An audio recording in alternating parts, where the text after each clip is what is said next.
Hi everyone, welcome back. My name's Tisdale and today's video is going to be the monthly recap. If you missed my previous kind of update, little short video that I released a couple weeks ago, I'm going to start doing monthly videos as far as a recap on what sold and a couple of metrics instead of the What Sold Wednesdays.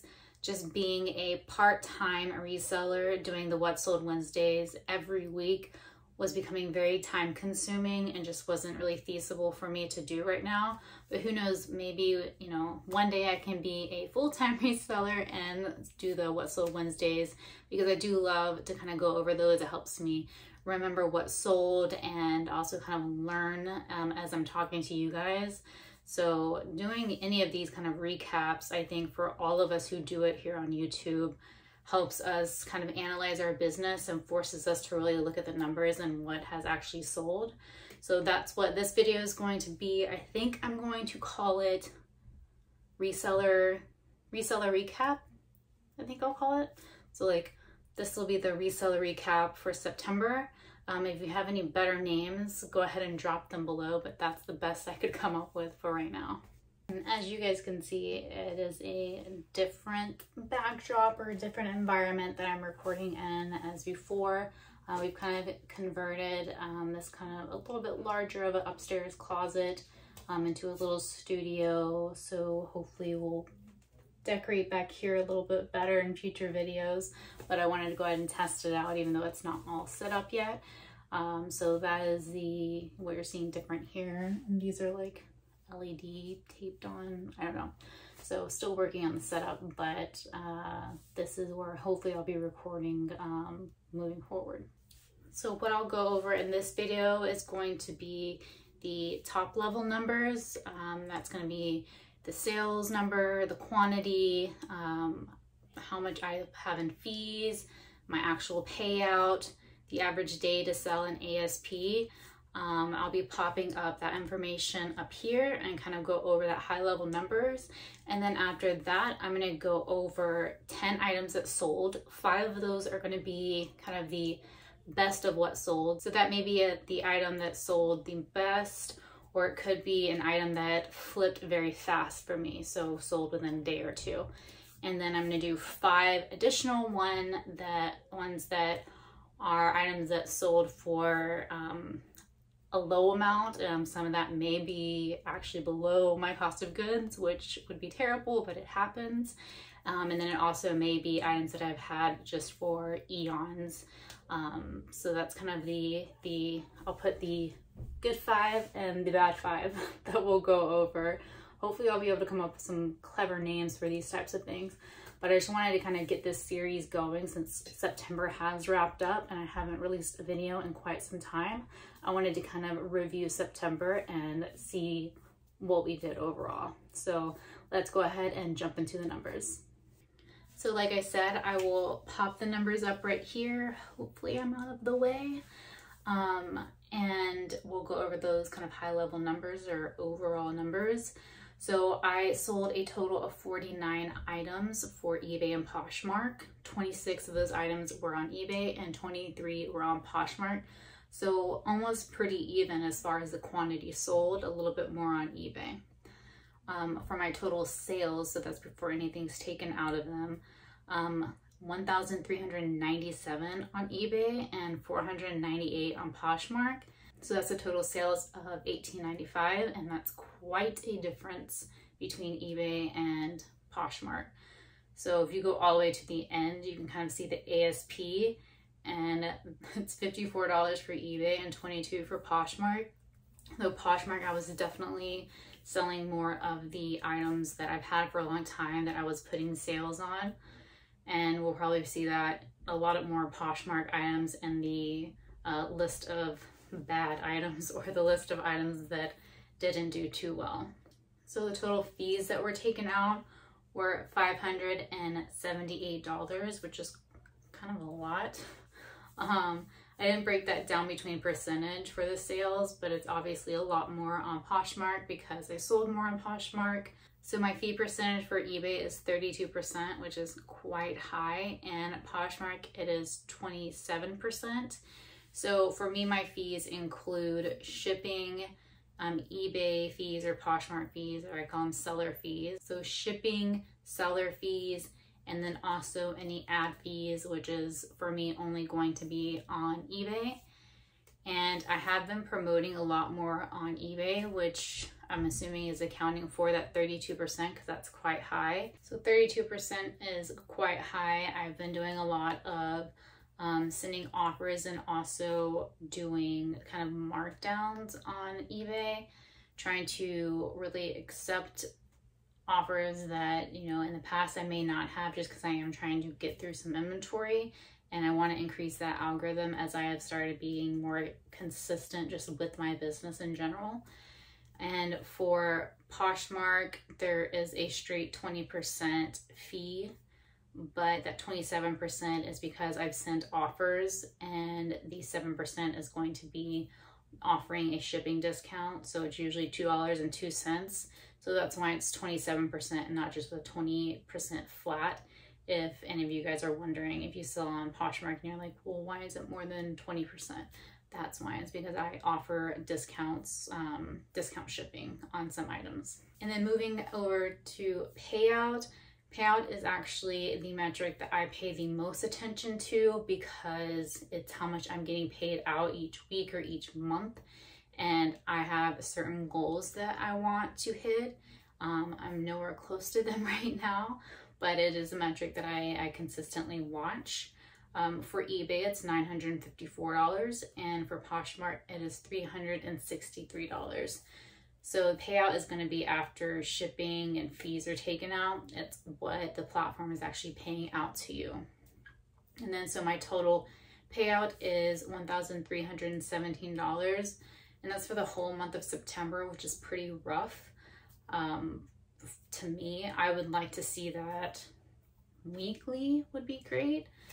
So hopefully we can get there. And then my average days to sell is 314, which is terrible. It's a little bit more on Poshmark, which again, I've been sending a lot of offers out on there. It tends to be a little bit easier to send a blanket offer on Poshmark than it is on eBay. You have to kind of set up a whole sales thing. So I do send offers a little bit more routinely on Poshmark. But ideally, I would like to be able to sell items at the very least within 6 months. So 314 days is almost a year. Again, I've been pushing out a lot of old inventory, but that is definitely a metric that I want to increase, or I guess decrease, because we want it less than 314 days. So those are the numbers. They're not exactly where I want them to be, but we are starting to pick up a little bit more on being consistent with listing and markdowns. And I really want to stay on top of that before I really look at my business and say, okay, what else can I do to increase sales? Because I don't want to change anything drastically and that not even help, because I think the biggest thing to do before you change anything with your business is to make sure you're consistent. Because if you're not consistent at doing something, then you really have kind of no metrics to look at or no data to say, hey, if I'm consistent at this, is it successful? But now let's go ahead and move on to the items that actually sold. Should I start with the good or bad items first?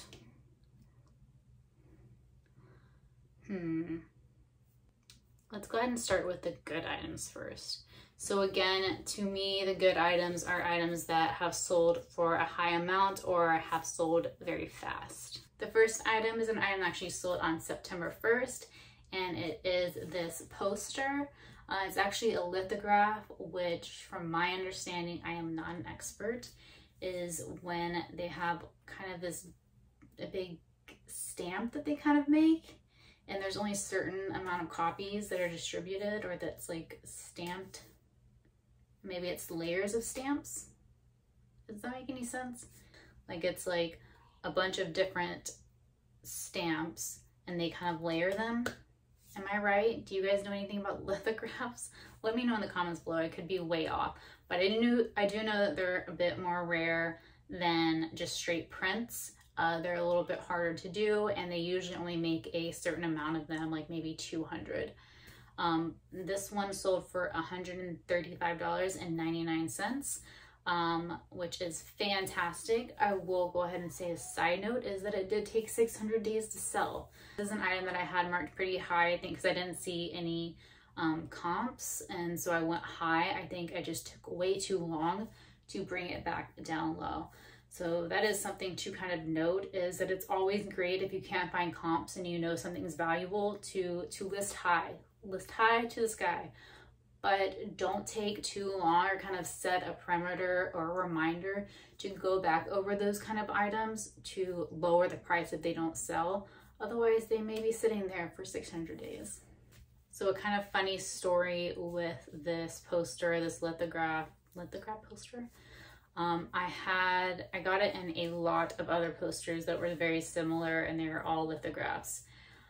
I had basically bid to buy one of them, and then when I went to go pick it up, a bunch of other ones were rolled up with it, and I had asked the person, like, you know, I had only bought this one, not these, just kind of feeling bad because they were rolled up in it and they shouldn't have been, because that's not what was in the auction pictures, and that's not what I agreed to buy, and I just want to make sure I wasn't taking someone else's stuff.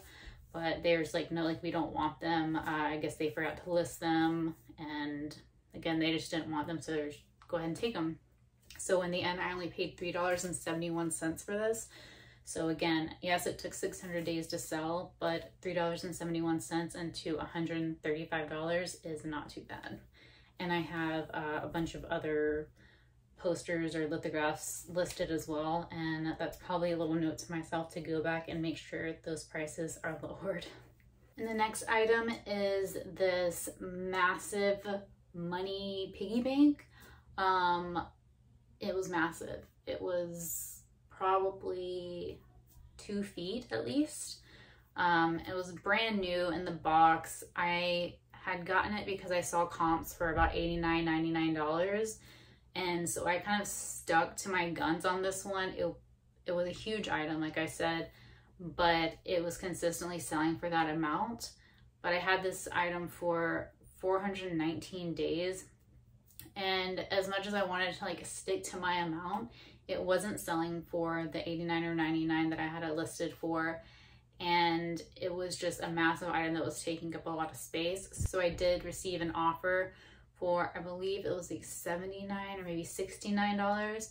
And so I went ahead and took it. But after they paid for shipping and all of that, the total was actually $114.98. So not too bad. I do wish, again, I had reviewed that and lowered the price before it hit 400 days. But again, this is part of the positive list or the good list. I really got to come up with names for them. I'll have better names for them in the next monthly video. But it's on this list because it did sell for $114, which is great. I only paid $31.22 for it. The next item is an item that if you are not new to the channel, you are very familiar with. And I hesitated to even put it on this list because I've gone over it like a million times. But it is the smart home key fob that consistently sells for me.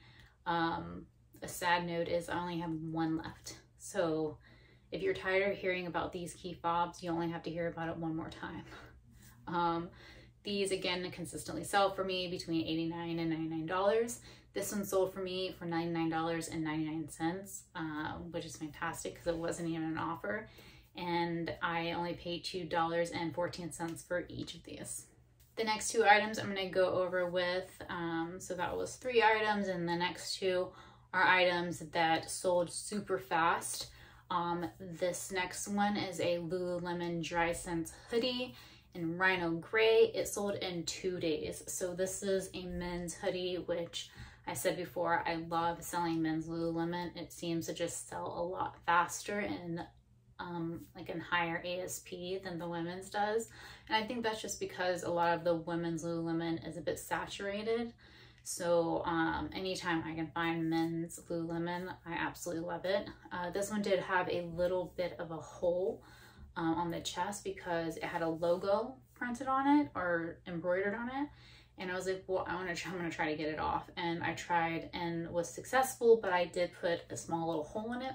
So I stitched that up, I notated it in the listing, and it sold within 2 days for $44, which is fantastic. Like, it's a great price, a great sales price, but also to sell in 2 days is kind of an amazing item that I would love to just be able to push these types of things out every single day. I can't remember how much I paid for this one. Probably somewhere around $3 to $4. This was part of that huge 200 item pile, so I think those were at least like an average of $4 an item. So over this one, we'll go ahead and say $4. And then the last great item that sold was another item that was in that 200 item lot or bunch of cases that I bought. It sold in less than a day. My days to sell is 0. It was this Le Sport sack plaid backpack. I love selling unique Le Sport sacks. These tend to sell pretty fast for decent money. I don't think I've sold any of them quite as fast as this one, but again, it sold in 0 days for $40.65, and I only paid $8 for this one. Right now, let's move on to the 5 items that are, I keep saying bad, but I don't want to say bad because any sale is a good sale, right? Like, we want to push items out, but these are items that I maybe wouldn't pick up again. Again, I'll try to think of a more clever name to call them in the next video. So this first 3 items actually sold in a bundle with another item. So I am going to pop them up here like I've been doing for the other ones. Just know that that sold price is not accurate because they sold in a bundle. So they got kind of a discount on top of it. They sold on Poshmark, of course, when I'm talking about bundles. First are these ALC gingham floral pants. I believe they are silk. These I have had for 754 days. That has to be like somewhere near the beginning of my like reselling career. I guess the next one I've had for even longer. I've had these forever, and of course you see ALC in the wild and you're like, I'm going to pick this up, but I could not give these away. I do not know what it is about these pants. I mean, they're not my style. I think they were a size like 0, which isn't helpful, but I thought someone would want them. Again, I could not give them away. I've had a lot of success with ALC dresses, which I think is what the brand is most known for. But the pants, I simply couldn't give away. So they did sell for $15. I paid $6.61 for them, and I don't think I would pick them up again. I'm not sure I would pick up ALC pants at all anymore. I'm almost kind of scarred from these because I've had them for so long, and I keep just consistently marking them down, and no one wanted them. And then the next item that was in that same bundle is this Obey pretty heavy duty jacket. This jacket is one of those items that you list this item and within a couple of days you get an offer, but it is not quite what you were asking for, and so you send a counter offer and they don't accept it and you move on thinking you're going to get another offer. Well, that happened with this one and I never received another offer. So I've had this one for 744 days. And again, this is one that I just could not give away. No one wanted it. Someone did buy it and they bought it in this bundle for $15. I did pay $7.06 for it. So, luckily both of these 2 items that I just went over, I did make something from it, but not enough to hold on to it for almost 800 days. So the last item that I wanted to go over that was in this little bundle was this paper dolls embroidered dress. It took 594 days to sell, so not quite as long as the others, but still a long time. And I paid $8.09 for it, which is not something I would do now. I used to take a lot more risk as far as items to sell, which I'll still do now, but only if they're $1 or $2. I've started to try to be a lot more strict on myself on items that I pick up, and only pick them up if I, know they're going to sell, or I've had a history with them, unless I can get them, at a yard sale or somewhere for like $1 or $2, just because I've just ran into this kind of issue too many times where I paid $8.09 for it, and this one sold for $11.25, which is not fantastic, especially to hold on to it for, 600 days. So the next item is an item, I guess another one that's kind of tainted me, or like it's really hard for me to pick up anything from this brand because of these items. And that is this Young, Fabulous, and Broke sweater dress. Pop it up here. This took 643 days to sell, and I actually bought this retail arbitrage, I believe at TJ Maxx, and I bought, I think, 4 of them, and I paid $10.78 for them, which is fantastic. That's great for this brand. I don't think I'd caught on that this brand wasn't selling as well as it used to, and maybe the style was just also not very sought after. But I bought 4 of these, really excited at the time because I was like, oh, this is such a great deal. They're new with tags, they're gonna be so easy to list. I'm gonna be able to get the stock image, which I don't really use stock images very much anymore. But it just wasn't the case. So this is another example of an item that I could barely give away. So like I said, paid $10.78 for this, and it sold for $10. So I am in the negative on this one. And I just sold, I think, another one of these, so it'll probably be on my October, don't pick up again list. I think I sold another one for $8. And I have another red one left, and I have an orange one left. So, if you're interested in this style, go ahead and head over to my Poshmark and you will get a great deal on this dress. Yeah, it's just not a brand that I will really pick up anymore unless I can get it for like $1 or $2, and even that, at $10, I'm not sure it's worth it to even pick it up at all anymore, unless it's maybe a more substantial piece. And then the last item on my, items that I would not pick up again is this Madewell striped shirt. It is part of their like texture and trade, I think, label or brand. Picked this one up 472 days ago, or it took 472 days to sell. I did only pay $3.26 for it, but it sold for $9.99, and that's not very great. So I don't pick up a lot of tops in general anymore, just because they don't generally sell for very much.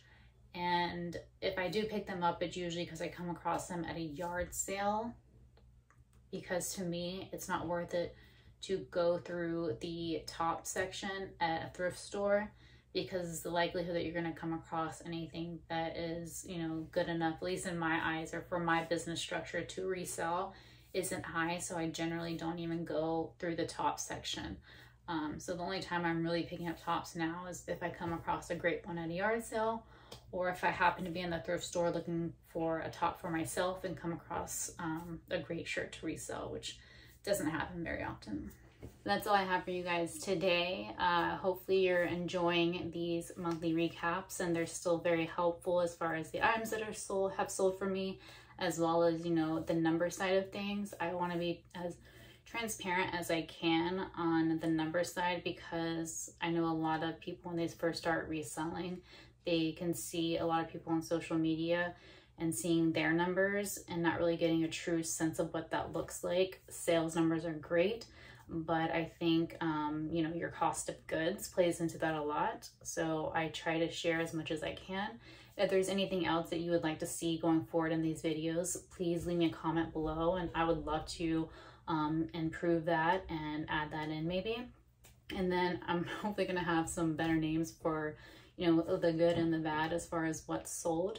But thank you guys again for watching. I really appreciate it, and I'll see you next time.